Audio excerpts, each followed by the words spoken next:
ইংরেজি বর্ণমালার মধ্যে অবস্থিত ২৬টি বর্ণ,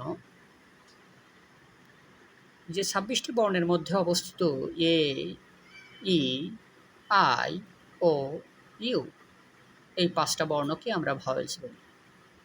এই ৫টি বর্ণ ব্যতীত বাদবাকি যে ২১টি বর্ণ রয়েছে, যেমন B, C, D, F, G, H, J, K, L, M, N, P, Q, R, S, T, V, W, X, Y, Z, উপরোক্ত বর্ণগুলোকে আমরা কনসোন্যান্ট বলে থাকি।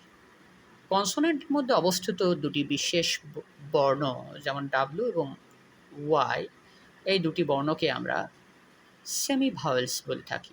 সেমি ভাওয়েল আমরা এই অর্থে বলি, এরা কনসোন্যান্টের মধ্যে অন্তর্ভুক্ত হলেও বা কনসোন্যান্টভুক্ত হলেও এদের উচ্চারণ বৈশিষ্ট্য ভাওয়েল সদৃশ কিছু কিছু ক্ষেত্রে হয়ে থাকে। এজন্য এই সকল বর্ণ, এই দুটি বর্ণকে আমরা সেমি ভাওয়েলস বলি। উল্লেখ্য যে ভাওয়েল বা সেমি ভাওয়েল ছাড়া কোনো ওয়ার্ড, অর্থাৎ ইংরেজি ওয়ার্ড গঠিত হয় না।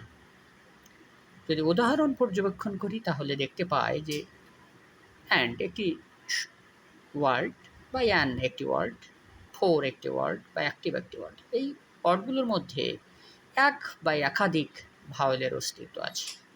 বিউটিফুল একটি ওয়ার্ডের এর মধ্যেও একাধিক ভাওয়েলের অস্তিত্ব আছে।